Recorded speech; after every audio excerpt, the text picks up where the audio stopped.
বনৰগাঁও ব্লকৰ অন্তৰ্গত বিভিন্ন প্ৰাইমাৰীৰ পৰা উপস্থিত হ'ব পৰা আমাৰ সন্মানীয় সভাপতি সম্পাদক প্ৰমুখে বিভিন্ন পদবীত থকা আমাৰ সন্মানীয় সদস্যসকল নেতাসকল আৰু ইয়াতে উপস্থিত আমাৰ 5টা গেৰেণ্টিৰ পিএমচিসকল আৰু বিভিন্ন জাগাৰ পৰা উপস্থিত হ'ব আমাৰ সন্মানীয় বাইদেউসকল দাদাসকল বন্ধুসকল প্ৰথমে মই মোৰ আন্তৰিক শ্ৰদ্ধা আৰু মৰম আপোনালোকৰ সকলোলৈ মই জ্ঞাপন কৰিছোঁ बयखौबो खुलुमबाय बयनोबो बिटिसिनि जानानै गोसो गोरबोनि अननाय मोजां मोननायखौ बयनोबो जासिबाय आरो लोगोसेयैनो बे मन्चनिफ्राय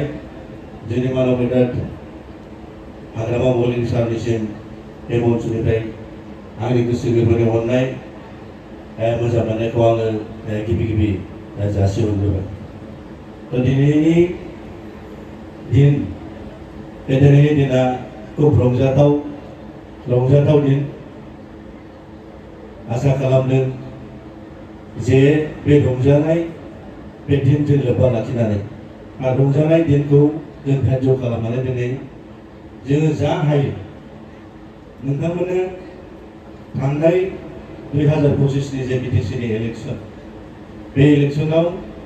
मानगोनां हाग्रामा मलिक सारनि बिथोन बायदि बिपिएफ राजनितिक दोलोनि बिथोन बायदि जोङो साफ्रोमबो बे ओनसोलनि दैदेनगिरि बिथांमोना बे ओनसोलनि साफ्रोमबो गार्जेन बिथांमोना रायजोनि दरखं थांनानै रायजोनि सुबायाव थांनानै जे मेल मिटिंआव जोङो जे मोनबा जे गेरेन्टि आङो बे गेरेन्टिखौ मुंखौ मख'ला जोंनि बेनिफिसियारि बिथांमोना मिन्थिखायो बे बिथांखिफोरखौ जोंखौ सरकाराव लाबोनाय लोगो लोगोनो जोंखौ सरकाराव बसायनाय लोगो लोगोनो बा देरहासार खालामनाय लोगो लोगोनो निश्चय जोङो बे मोनबा गेरेन्टिखौ रायजोनि गेजेराव मावफुंनो होननानै जे प्रतिश्रुति जे कमिटमेन्ट बेखौ जोङो दिनै मानगोनां हाग्रामा मलिक सारनि दैदेननायाव बिपिएफ राजनितिक दोलोनि दैदेननायाव बिटिसि गभर्नमेन्टनि सहायै बा बिपिएफ गभर्नमेन्टनि सहायै जोङो दिनै बे मोनबा गेरेन्टिखौ जों मावफुंनो थांगासिनो दं दा बेनिनो दिनै जों बेवहाय ज' जादों आङो बयखौबो खेबसेबाव आरोबाव नोंथांमोनखौबो गोसो गोरबोजों हाग्रामा मलिक सारखौ गोसो गोरबोजों नोंथांमोनखौ धन्यबाद होगोन होननानै आं आसा खालामदों आरो जोङो फैबाय थागोन समाव निश्चय बे कमिटमेन्ट होनायनि बादैबो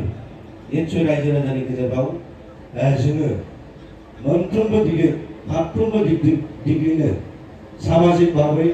अर्थनैतिक भाबै राजनीति भाबै जोङो बोरै मानसिखौ हसैथान लाबोनो थांनानै थानायनि लामाखौ जों बोरै दिहुननो सामाजिक भाबै जों बोरै थागोन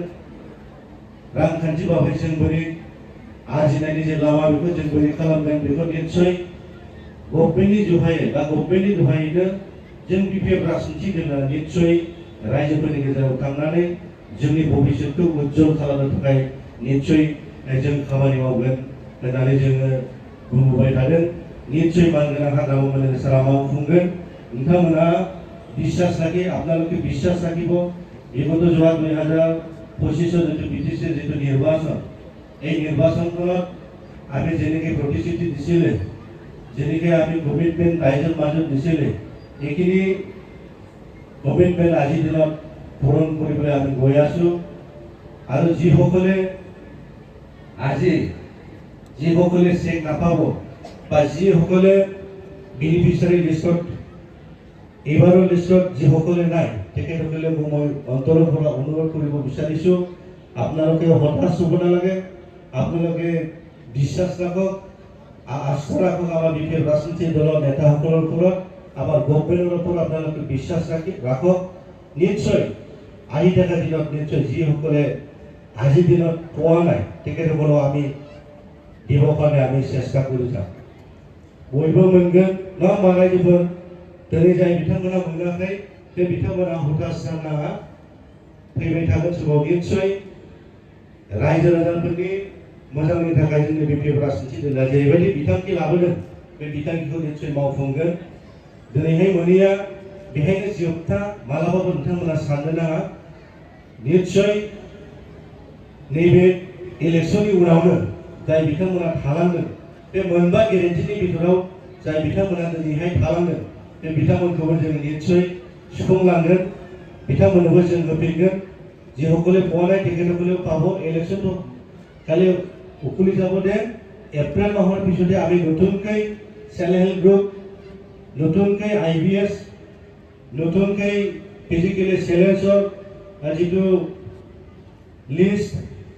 আৰু সিনিয়ৰ সিটিজেন তেখেতসকলক আমি দিবৰ কাৰণে আমি প্ৰস্তুত কৰিম তো नोंथांमोना हताश जानो नाङा फैबाय थागोन समाव निस्सय नोंथांमोनखौ सहाय खालामनो जोङो गभर्नमेन्टआ दिनैसिमहालागै मात्र 5 मास रानिं 5 मासल' जादों जोंनि आखायाव साराय 4 बोसोर जोंनि आखायाव दङ ओंखायनो नोंथांमोना खुनु गोनो गोथो जानो नाङा जेरै जों खोथा होदों बे खोथा मथे जोङो गासिबो मावफुंलांगोन अननाय होबासो अननाय मोनो रायजोफोर नङा होमबा जोङो नोंथांमोननि थाखायनो नोंथांमोनखौ सहाय सुबिदा खालामनो जों गभर्नमेन्टआव जिरायदों आरो नोंथांमोनाबो जोंखौ गभर्नमेन्टआव बेनि थाखायनो बसायदों बेखिनि बिश्वासखौ नोंथांमोना जाहाथे लाखियो जोङो मानगोनां प्रमद बर' बायदि रायजो राजाफोरखौ लानानै जों राजनिथि खालामा रायजोफोर मिथिबायना जों रायजो राजाफोरनि स्वार्थनि थाखाय रायजो राजानि थाखायसो जों राजनिथिखौ खालामो प्रमद बायदि पाब्लिकफोरखौ गोसोमखौ गुफुरखौ गोसोम होनानै जों मालाबाबो थगाया होमबा प्रमदा थगायोना আমি রাইজক লৈ রাজনীতি নকৰো আমি রাইজৰ কাৰণেহে ৰাজনীতি কৰি আছো আমাৰ হাগ্ৰামা মলিৰ ছাৰে ৰাইজৰ কাৰণেহে ৰাজনীতিটো কৰে ৰাইজৰ স্বাৰ্থৰ কাৰণেহে ৰাজনীতি কৰিব কাৰণে ওলাইছে প্ৰমোদৰ নিচিনা বগাটো কলাটো বগা কৈ পেলাই আমি কেতিয়াও ৰাজনীতি কৰা নাই সেল্ফ হেল্প গ্ৰুপৰ কথা আপোনালোকক কিমান ঠগাইছে প্ৰত্যেক সেল্ফ হেল্প গ্ৰুপসকলক ৭৫,০০০কে পইচা দিব বুলি কৈছিল দিয়া নাই ঘৰে ঘৰে চাকৰি দিব বুলি কৈছিল দিয়া নাই হয় না নহয় প্ৰত্যেক শিক্ষিত যুৱ যুৱতীসকলৰ কাৰণে বা বেকাৰ সমস্যা সমাধান কৰাৰ কাৰণে কিবা ডাঙৰ ডাঙৰ ইণ্ডাষ্ট্ৰী বহাব বুলি কৈছিল বহা নাই হয় না নহয় ঠগাইদোं না ঠগায়াखै কিন্তু আমি 5 মাহ মাত্র 5 মাহ ভিতৰতে 4 মাহ ভিতৰতে আমি আজি বনগাঁও হিসাবে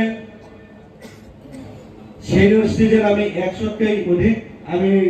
10,000কে পইচা দিবলৈ গৈ আছে ফিজিক্যালি চ্যালেঞ্জ তেখেতসকলক আমি 100কে অধিক 10,000কে টকা আমি দিবলৈ গৈ আছো 2,000কে টকা আমি 100 অধিক বেকাৰ বা আমাৰ ইউথবিলাকক আমি দিবলৈ গৈ আছো নয় মাত্ৰ 4 মাস जादों 3 मास 4 मास जादों नङा होमबा जों खोथा होनाय बायदि खोथाखौ लाखियाखै होमबा दा जोङो खावलायनो लुबैदों ओंखायनो जोङो जेरै खोथा होदों बे खोथाखौ जों लाखिबाय आरो फैबाय थानाय समावबो जों लाखिगोन रायजोफोरनि थाखायनो जों राजनिथिखौ खालामदों रायजोखौ खालामनो थाखायनो जों राजनिथिखौ खालामगासिनो दं रायजोखौ आरो नोंथांमोनाबो समायाव नोंथांमोननि सहाय सुजुगिता जों बिनो थांगोन आरो दिनैबो बे मन्चनिफ्राय बे जौसांनिफ्राय नोंथांमोननि खाथियाव गोसो गोरबोजों खावलायगोन फैबाय थागोन समावबो निस्सय नोंथांमोननि जे सहाय नोंथांमोननि जे सहाय सुजुगिता निस्सय मोनगोन होननानै आसा खालामदों আপোনালোকৰ সকলোপৰাও অন্তৰৰ পৰা অনুৰোধ কৰিব বিচাৰিছোঁ আমি গভৰ্নমেন্ট হিচাপে বা দল হিচাপে আপোনালোকক সকলোকে আমি সহায় কৰাৰ কাৰণে আমি আছো আৰু নিশ্চয় আপোনালোকেও আহি থকা যিটো আমাৰ বিধানসভা যিটো নিৰ্বাচন এপ্ৰিল মাহত যিটো হ'বলৈ গৈ আছে, এই নিৰ্বাচনখনত আপোনালোকৰ সহায় সহযোগিতা নিশ্চয় আমি বিচাৰিম আৰু এই মঞ্চৰ পৰা মই অন্তৰৰ পৰা আপোনালোকৰ পৰা সহায় বিচাৰিছোঁ যাতে আমাৰ যিসকলে দতমা 2 নং দতমা সমষ্টিত পৰে আৰু যিসকলে বাওকুংগ্ৰীত পৰে আৰু যিসকলে পৰ্বজোৰাত সমষ্টিত পৰে সকলোকে মই অন্তৰৰ পৰা অনুৰোধ কৰিব খুজিছোঁ আপোনালোকে এপ্ৰিল মাহত যিটো হ'ব যোৱা নিৰ্বাচন এই নিৰ্বাচনখনত আপোনালোকৰ সকলোৰ পৰা সহায় সহযোগিতা পাম বুলি মই আশা ৰাখিছোঁ।